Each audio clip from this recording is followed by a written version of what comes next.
Hello everyone, and welcome to this very special episode of the Appalachian Storyteller. Those of you who have been following this channel for a few years know that I learned the art of old-fashioned storytelling from my grandma when I was just a boy. And I haven't told one of her stories in quite some time. And over the past 6 months, thousands of people have contacted me and requested that I tell another. Well, I'm happy to say that in honor of my Granny Tollet, who would have been 100 years old today, I present to you one of my all-time favorite stories that she told, called Gold and Clay.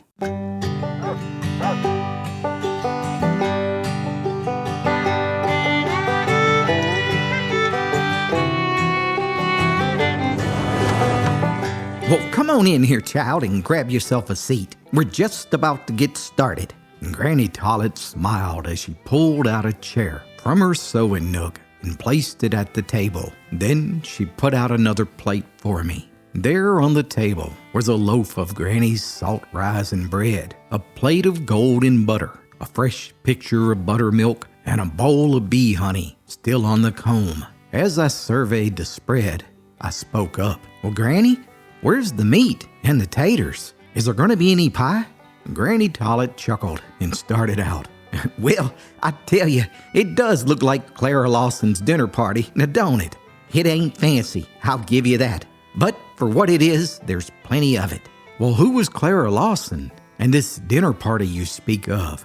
I asked out of curiosity.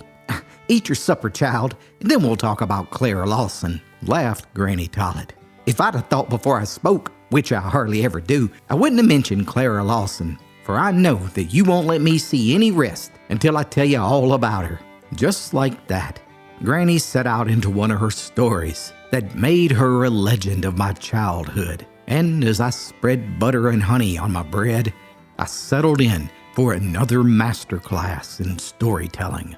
I reckon that there's mighty few living amongst us that can still recollect about Clara Lawson and her dinner party. Clara and me were about the same age, and she married Harvey Lawson a little over a year after me and your Papa Coy got spliced. And there's been few women that I've ever knowed of that I like more than I did Clara Lawson. I recollect her wedding nearly as well as I do my own. Your daddy was just a month old, and I had asked my mama to come over and stay with the baby while I went to Clara's wedding. Granny Tollet paused as she poured Papa Coy a glass of buttermilk, and she scratched her head reflectively. Well, I was reading just the other day, she continued, about something they've got off yonder in Washington, some sort of bureau that tells folks what the weather will be, and it warns the ships about setting off on a voyage when there's a storm ahead. And I said to myself, do you reckon they'll ever get so smart that they can tell what sort of weather there is ahead of two people just getting married and setting out on the voyage that won't end till death parts them? And what sort of weather they're gonna have 6 months from the wedding day. The world's getting wiser every day, child. But there ain't nobody wise enough to tell what sort of a husband a man's gonna make, nor what sort of a wife a woman's gonna make, nor how that wedding's gonna turn out. I've watched folks marrying for more than 70 years. I've seen folks marry when it looked like certain destruction for both of them. And all at once, they'd take a turn that would surprise everybody, and things would come out all right with them. There was James Harris and Andy Matthews. Well, she had never done a stitch of sewing nor cooked a meal in her entire life. And I recollect her mother saying that she didn't know which she felt the sorriest for, James or Annie. And she wished to goodness there was a law to keep such folks from marrying. But bless your life, instead of coming to shipwreck, they settled down as steady as any old married couple you ever saw. James even quit his drinking and gambling, and Annie, well, there wasn't a better housekeeper in East Tennessee, nor a better mother than she got to be. And I've seen them marry when everything looked bright ahead, and everybody was certain that it was going to be a good thing for both of them. And it turned out that everybody was wrong. And that's the way it was with Clara and Harvey Lawson. Nobody had a misgiving about it. Clara was as happy as a lark, and Harvey looked like he couldn't wait for the wedding day. And everybody said that they was just made for each other. Clara had come from a wealthy family and had never lacked for anything that she set her eyes upon. To be sure, Harvey himself was industrious and steady, and he was as fine a looking man as you'd see in a week's journey. And although he didn't have much money, everybody said they never saw a more handsome couple than Harvey and Clara Lawson. Clara was tall, a proud-looking girl, always carried herself like a queen, and she hadn't a favor to ask of anybody. And Harvey, well, he was half a head taller, and they was a fine sight standing up before the preacher on that day. And everybody was wishing them good luck, even though it looked like they had enough already. Both of them young and healthy, happy and good-looking.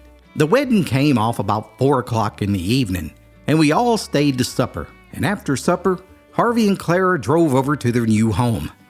I recollect how Clara looked back over her shoulder and laughed at all of us, standing on the steps and waving at her and hollering goodbye.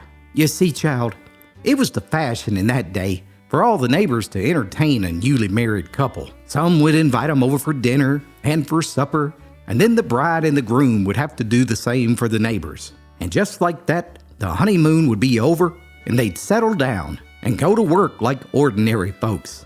Your Papa Coy and I had Harvey and Clara over for dinner, and they asked us over for supper. I recollect how nice the table looked, with Clara's brand new blue and white china that Harvey had spent all of his savings on just to buy it for her. And alongside it was some of the finest old-fashioned silver that had been in Harvey's family for generations. And the supper matched the table, for Clara wasn't the kind that expects company to satisfy their hunger by looking at china and silver. Oh, she was a fine cook, just like her mama before her. And we had a mighty fine time, laughing and joking, like folks always do about young married people.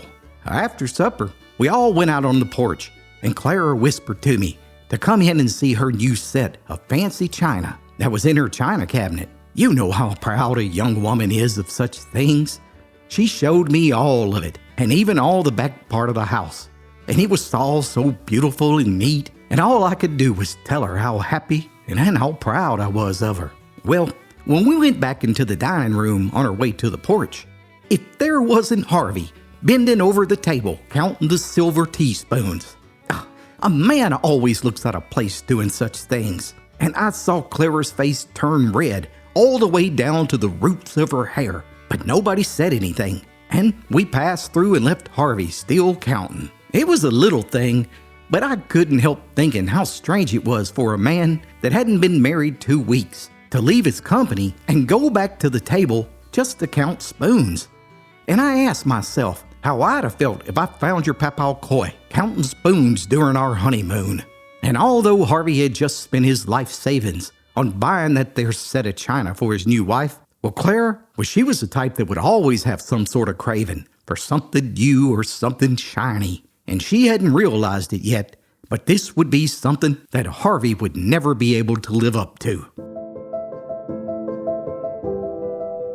Did you ever take a walk, child, some cloudy evening when everything's covered up by the darkness, and all at once there'll be a flash of lightning, showing up everything just for a second? Well, that's the way it is in people's lives. Near as Harvey and Clara lived to me, and as friendly as we were, I couldn't tell what was happening between them.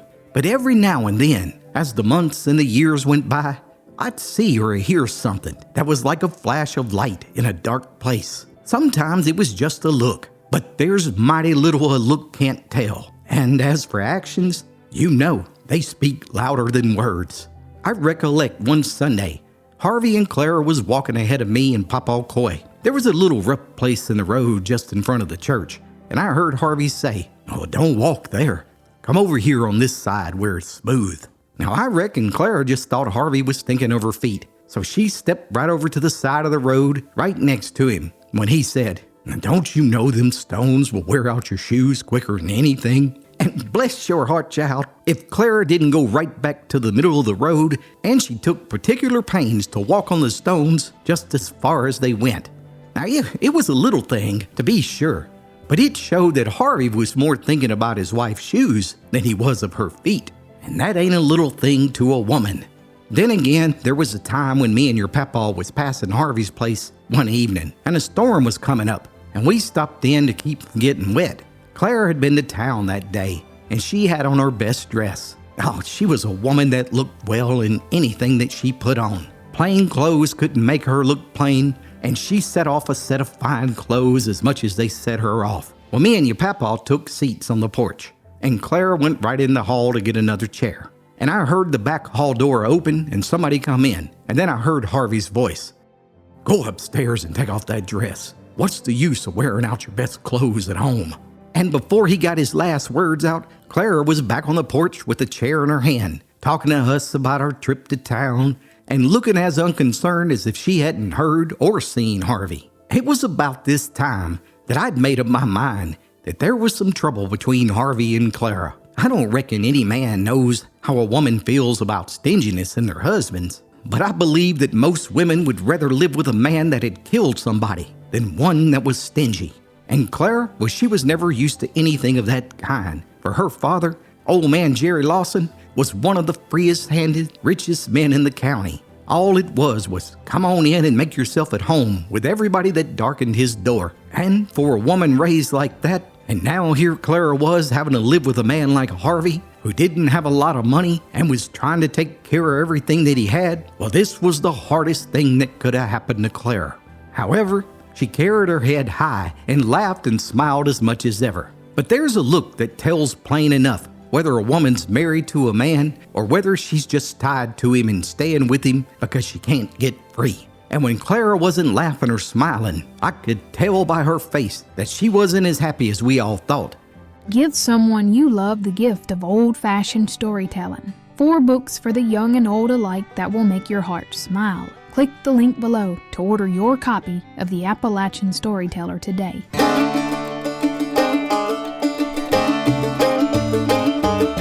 Well, anyhow, it was along this time, somewhere in the 60s. There was some big excitement about politics. I can't recollect what it was all about, but they was having speakings and meetings everywhere, and the men couldn't talk about anything but politics from morning to night.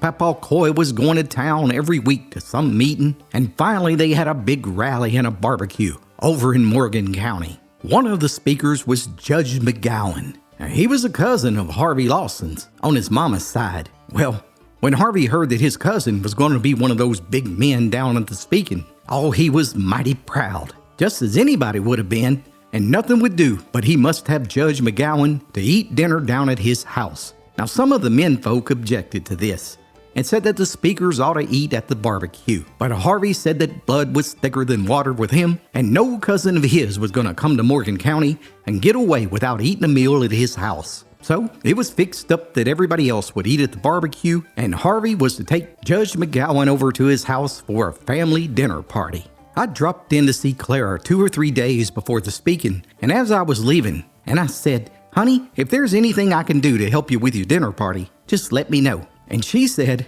"Oh, there ain't a thing to do. Harvey's been to town and bought everything you could think of in the way of groceries, but thank you, Miss Tollett, all the same." I thought Clara looked pleased and satisfied, and I said, "Well, with everything to cook, there won't be anything lacking at that dinner." And Clara just laughed and said, "Well, Miss Tollett, you know I am my father's own child."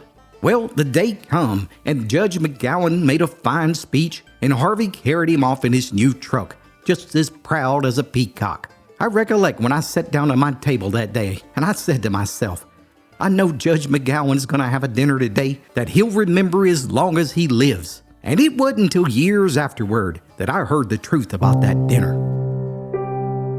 Clara's niece, Samantha, told me herself, and I don't believe she ever told anybody else. You see, she had went over to help Clara make dinner for the judge that night. I was making her a cup of tea one day, and the kettle was bubbling and singing. And she began to laugh, and she said, "Miss Tollett, do you hear that sparrow chirping out in the peach tree there by the window? I never hear a sparrow chirping and a kettle boiling that I don't think of the dinner that Clara had that day that Judge McGowan spoke down at the big barbecue. Well, Aunt Clara's dead and Harvey's dead, and I reckon there ain't any harm in speaking of it now." And child, then she set out to tell me the whole story.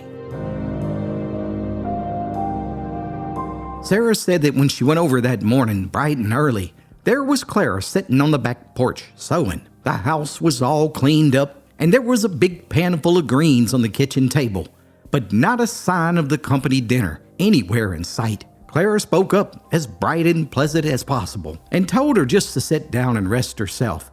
And then she went on a sewing, and they talked about this and that for a while. And finally, Samantha rolled up her sleeves and said, "I'm a pretty fast worker, Aunt Clara, but a company dinner isn't a small matter. Don't you think it's about time we begin?" And Clara just smiled and said in her easy way, "No, Samantha, there's not much to do. It won't take long for the greens to cook, and I want you to make some of your good cornbread to go with it." And then she went on a sewing and a talking, and all Samantha could do was sit there and listen and wonder what all of it meant. Well, finally the clock struck 11, and Clara rolled up to get to work, and she said, "You better start the stove now, and I'll set the table. Harvey likes an early dinner." Samantha said that she expected to see Clara get out her best china and her finest silver and the best tablecloth and napkins that she had. But instead of that, she put on just plain, everyday things. Now, it was all clean and nice, but it wasn't the way to set a table for company. And nobody knew that better than Clara Lawson. Samantha said that she saw a ham and plenty of vegetables and eggs in the pantry, and she could hardly keep her hands off of them. And she did manage to smuggle a couple potatoes to the stove after she got her greens washed and her meals scalded. She said she knew something was wrong, but all she could do was hold her tongue and do her work. When Clara got through setting up the table, she went upstairs and put on her best dress. Trouble hadn't pulled her down a bit, and if anything, she was more beautiful now than she was the day she was married. Her eyes were sparkling like a girl's, and she had a bright color in her cheeks, wearing a flowered summer dress with sprigs of lilac all over it and lace around the neck. Samantha said that she looked as pretty as a picture. And just as she came downstairs, Harvey drove up with Judge McGowan, and Clara walked out to give him a welcome while Harvey put away the truck. Nobody had pleasanter ways than Clara Lawson. She always had something to say, and it was always the right thing to be said. And in a minute, her and the old judge was laughing and talking like they had known each other all their lives. And the judge had the Lawsons' children on his knees, telling them all about his little girl and boy at home. Samantha said her greens were about done, and she started to put on the cornbread, but something held her back. Oh, she knew that cornbread and greens, that wouldn't fit for a stranger that had been invited for dinner. But of course, she couldn't do anything without orders. And there she was, standing over the stove, waiting and wondering, when Harvey, just like a man, walked into the kitchen to see how dinner was getting on. Samantha said he took one look at that pot of greens and that pan of cornbread batter, and he went straight into the dining room, where he saw the table was all clean and nothing on it beyond the ordinary, and his face looked like a thundercloud. And just then, Clara came in all smiling with the prettiest color in her cheeks, and Harvey wheeled around and said, "What does this mean? Where's the ham that I told you to cook, and the rest of the things that I bought for this dinner?" Samantha said the way that he spoke and the look in his eyes would have frightened most any woman, but Clara, she wasn't the kind to be frightened. Samantha said that she stood up straight with her head thrown back and still smiling, and her voice was as clear and as sweet as if she was saying something pleasant. And she looked Harvey straight in the eyes and she said, "Well, it means, Harvey, that what's good enough for us is good enough for you and your kin." Samantha said that Harvey looked at her for a second as if he didn't understand, and then he gave a start as if he remembered something said long ago, and it looked like all the blood in his body rushed to his face. And he lifted one hand and opened his mouth like he was going to speak, and there they stood, looking at each other. Samantha said she had never seen such a look pass between a husband and a wife, before or since. If either of them had dropped dead, she said, it wouldn't have seemed strange.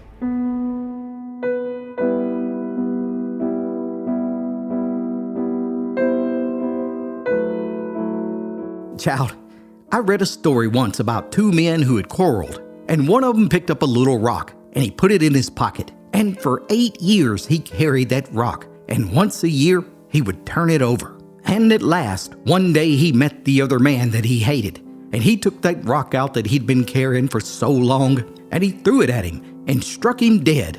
Now, I know just as well as if Clara Lawson was telling me herself that Harvey had said them very same words to her years ago, and she had carried them in her heart, just like the man had carried the stone in his pocket, waiting till she could throw him back at him, and hurt him just as much as he had hurt her.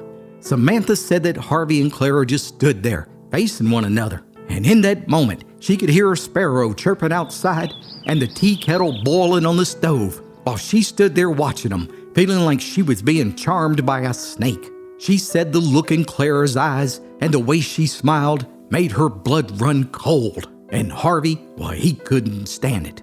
Samantha said he dropped his hand and turned around and walked out of the house down towards the barn. And Clara, she just watched him smiling till he was out of sight. And then she went back out on the front porch, and a minute later, she was laughing and talking with Harvey's cousin, as if nothing had happened.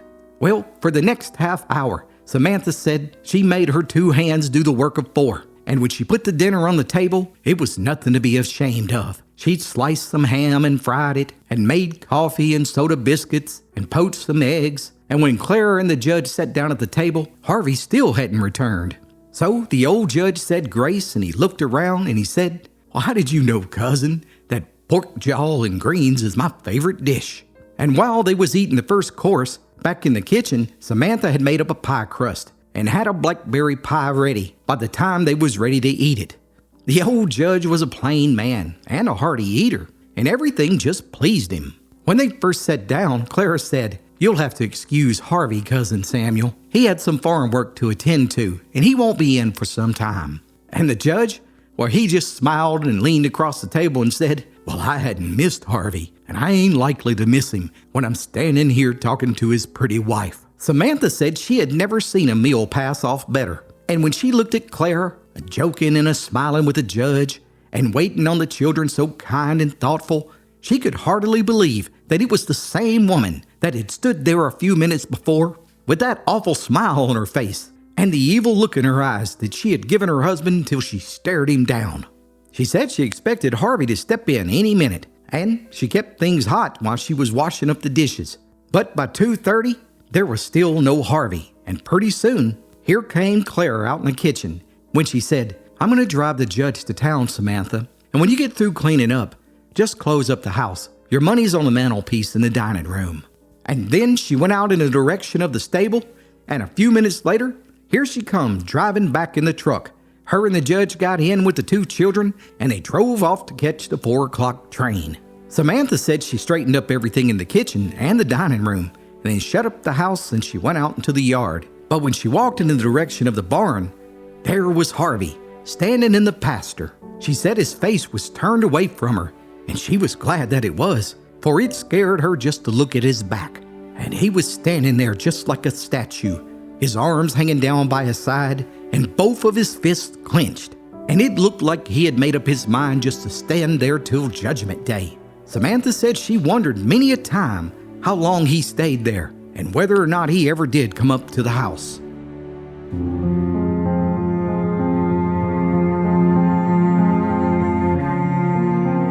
About 6 o'clock that night, I heard a car just a-tearing down the gravel road in front of our house.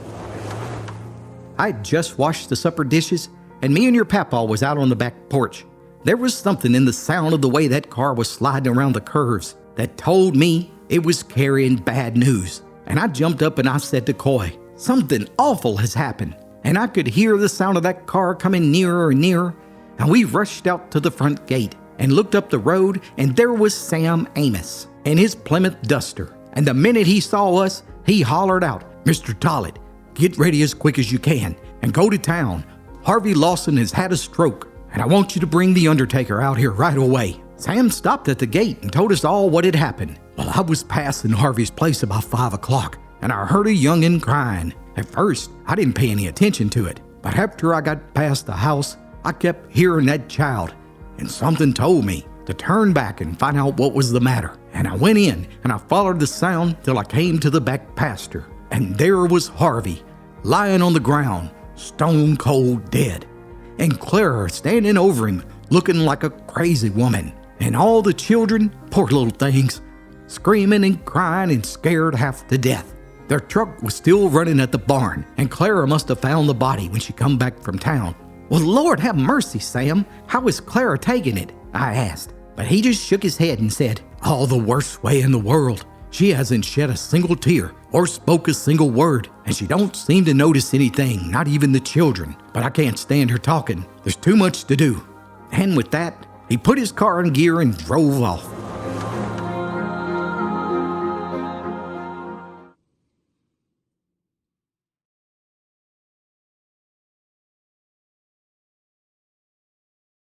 Well, a couple of days later was the day of the funeral, and I went over to help Clara get dressed in her widow's clothes. And she was acting strange and dazed, and nothing seemed to make much of an impression on her. I was fastening the back of her dress, and she said to me, "I reckon you think it's strange that I don't cry and carry on like women do when they lose their husbands. But Miss Tollett, you wouldn't blame me if you knew." And then she dropped her voice to a whisper, and she said, "You know, I married Harvey Lawson, but after I married him, I found that the man that I thought I married never existed, and for that, I don't have any reason to cry." And then she began to laugh, and I don't know which was worse, to be sorry when you ought to be glad, or to be glad when you ought to be sorry. And I said, "Hush, Clara, don't talk like that. A lot of folks might not understand." But JD, Clara ain't the only one, child, that's married a man and then found out that there wasn't any such man. I've looked at many a bride and groom standing up before the preacher and making promises for a lifetime, and I've thought to myself, you poor things, all you know about each other is your names and your faces. You've got all the rest to find out, and nobody knows what you'll find out, nor what you'll do when you find out. Oh, but folks said it was the saddest funeral they had ever went to.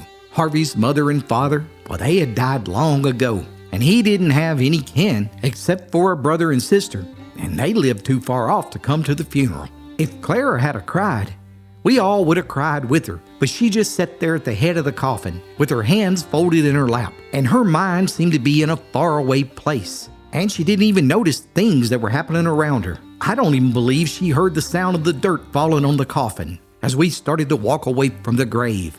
I tell you, child, Clara looked as if she was somebody who was walking in their sleep. Well, anyhow, the morning after the funeral, I went over to check on Clara. The minute I stepped in the door, I heard her voice. She had seen me coming in the gate, and she called me to come upstairs. And there she was in the front room, her room and Harvey's, and all the chest of drawers were open, and things were scattered around every which way. And there was Clara, down on her knees in front of an old trunk, folding up Harvey's clothes and putting them away. Her hands was shaking, and there was a red spot on each of her cheeks, but she had a strange look in her eyes. Granny Tollett paused for a moment of reflection, and I could see in her eyes that she was reliving the moment as if it were happening in this very moment in time. And then she continued, "I tell you right now, child, I felt so bad for her, because next to laying the body in the ground, this folding up dead folks' clothes and putting them away is one of the hardest things that a person ever has to do. It's just like you finished a book and you shut it and you put it away on the shelf. And I knew just how Clara felt when she said she couldn't rest until everything was put away. The life that she had been living with Harvey, it was over, and she was closing the book and putting it out of sight forever. And once she got all of Harvey's clothes put away, I watched as Clara took the trunk containing all of his earthly possessions and she put them in the attic. Well, when she got back downstairs, she took a long breath as if she had gotten a big load off her mind. And then she said, "Miss Tollett, there's one more thing I need you to help me with." And then she slowly took a key out of her pocket and said, "This is the key to the little cabin out in the backyard. Harvey used to keep something in there, but what it was, I've never known. As long as we lived together, I never saw the inside of that cabin, but I'm going to see it now." And then we went over to the far corner of the backyard where that cabin was, underneath the big old sycamore tree. And I recollect how that key creaked when Clara turned it, and how hard that door was to open. Clara started to go in first, and then she fell back, and she asked me in a whisper, "You go in first, Miss Tollett. I'm too afraid." So I was the first to go in, and she followed. For a minute, we couldn't see a single thing. There was 2 windows in the cabin, but they had been boarded up from the outside, and there was just one big crack at the top of one of the windows that was letting in a long streak of light, and all you could see was the dust dancing in it. The door opened just enough to let us in, and we both stood there, peering around and trying to see what sort of place we'd gotten into. The place seemed to be full of something, but I couldn't see what it was until my eyes got used to the darkness. And there was a row of nails going around the wall, and old clothes hanging on every one of them. And down in the floor, where there were more piles of old clothes, folded smooth and laid on top of one another, just like a washerwoman would fold them and pile them up. all of Clara's old clothes, and even the children's. Things that most folks would have given away so somebody else could make use of them were laying there, all hoarded up in that old room, like they were some sort of value. And over in another corner was all the worn out things that you could think of. Buckets and pans and milk strainers and dippers and cups. And next to them were all the glasses and china that had been broken in the years by Clara. Harvey had been keeping them all. And there were all the children's broken toys and dolls. And even some glass marbles that little Harvey used to play with. Every single thing that Clara had thrown away in all her years of marriage, Harvey had saved. You've heard tell of that bird, child, that gathers up all sorts of rubbish and carries it off to his nest and hides it. I've seen many curious places, honey, but nothing like that old cabin. And all at once, the meaning of it come over me like a flash. Harvey was a miser. Well, what's a miser, Granny? I asked. Granny Tollett stopped and took off her glasses and polished them on the hem of her apron. And then she just smiled and said, I recollect a sermon I heard when I was a girl. It ain't often, I reckon, that a sermon makes such an impression on a person's mind. But this wasn't any ordinary sermon or any ordinary preacher. The Baptists had met in town that year, and all the big preachers from all across the state were there. And some of them even came out to preach at some of the small country churches. Even ours, a man named Dr. Samuel Chalmers Morrissey, preached at the Harmony Baptist Church, where your papa and I attended. And he was one of the biggest men in the ministry. And I recollect his looks as plain as I recollect his sermon. Some preachers just look like other men, and you can tell the minute you set your eyes on them that they ain't any wiser or better off than common folks. But Dr. Morrissey, oh, he wasn't that kind. You know the Bible tells of people walking with God and talking with God. It says that Enoch walked with God, and Adam talked with him. Now, some folks might find that hard to believe, but it seems just as natural to me. There were many times I've been in my garden when the sun's gone down, and it ain't quite time for the moon to come up, and the dew's falling and the flowers are smelling sweet, and I've sat down in the summer house and looked up at the stars, and if I'd have heard a voice from heaven, it wouldn't have been a bit stranger to me than the blowing of the wind. The moment I saw Dr. Morrissey, I thought about Adam and Enoch. And I said to myself, now he looks like a man that's walked with God and talked with God. I didn't look at people's hats and bonnets that day half as much as I usually did in church. And part of that sermon has stayed with me all my life. He preached about Nebuchadnezzar and the image he saw in his dream with the head of gold and the feet of clay. He said that every human being was like that image. There was gold and there was clay in every one of us. Part of us is human and part is divine. Part of us is earthly like clay, and the other part heavenly like the gold. And he said that in some folks you couldn't see anything but the clay, but that the gold was there. If you looked long enough, you'd find it. And some folks, he said, looked more like gold, but somewhere or another, there would be clay too. And that nobody was so good that they didn't have secret sins and open faults. And he said that sin was just another name for ignorance, and that Christ knew that when he prayed on the cross, Father, please forgive them, for they know not what they do. And the right thing for us to do was to look for the gold and not the clay in other folks. For the gold is the part that would never die, and the clay was just a mortal part. That was only a mortal shell that we would drop when we put on immortality. Child, that sermon's come home to me many a time when I've caught myself weighing people in the balance and finding them lacking. And that's what I've been doing with all these years with poor Harvey and Clara. I've seen things every once in a while that let on a little light in his and Clara's life.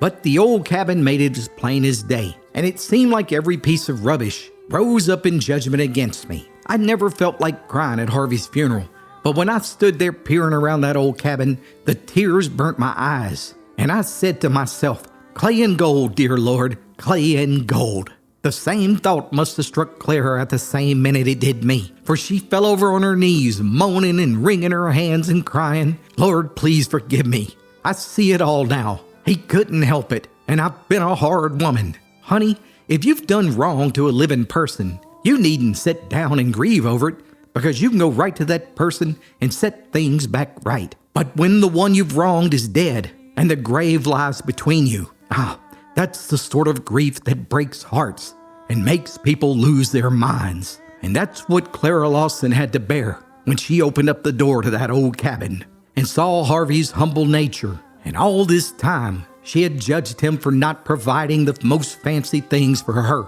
And now she was crying out to God, begging for forgiveness.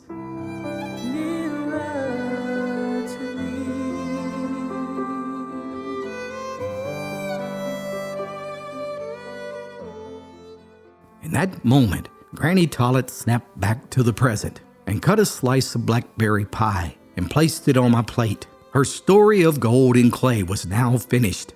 As I pondered its message, her stories were always full of wisdom and life's lessons. And once again, the wise old woman had planted the fertile seeds of old-time storytelling in her grandson that still live on today, even a half-century later. Nearer, my God, to thee, nearer to thee, even though it be a cross.